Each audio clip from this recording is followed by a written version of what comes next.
कंबर शहदादकोट ज़िले जे शहर सजावल जुणे जो वेझो इन वक़्तु क़यामत बर्पा थी वई जॾहिं ॼाॼुनि सां भरियल हिकु बस रोड खे लॻायल कट वटि तेज़ रफ़्तारीअ सबबि ड्राइवर जे कंट्रोल मां निकिरी खॾ में किरी पई। ख़ौफ़नाक हादसे जे नतीजे में कुंवार जी ससु समेत 6 ॼणा फ़ौत ऐं 15 खां वधीक ज़ख़्मी थी पिया।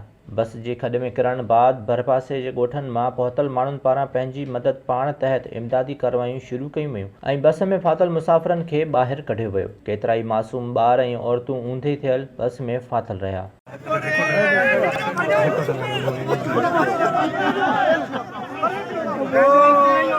DC, AC ऐं मुख़्तियार कार जे पहुचण बाद क्रेन घुराई वई। क्रेन जे मदद सां बस खे सिधो कयो वियो ऐं इन में फाथल ज़ख़्मियुनि तोड़े लाशुनि खे ॿाहिरि कढियो वियो। ख़ौफ़नाक बस हादसे जो शिकार बणियल माण्हुनि जो तालुक़ सखर जी चांडिया बिरादरी सां ॿुधायो पियो वञे। हादसे में घोट ऐं कुंवार महफ़ूज़ रहिया। हादसे में फ़ौत थियलनि में कुंवार जी माउ ॻोरहारी औरत गौहर ख़ातून, 10 सालनि जो ॿारड़ो काशिफ़, 5 सालनि जो यूनिस, 4 सालनि जो सुलेमान ऐं फ़हीम शामिल आहिनि। हादसे जे ज़ख़्मियुनि खे इस्पतालुनि ॾांहुं मुंतक़िल कयो वियो। कुझु ज़ख़्मियुनि जी हालत ॻणिती जोगी हुअण सबबि फ़ौतियुनि जो अंग वधण जो ख़दशो ज़ाहिरु कयो पियो वञे।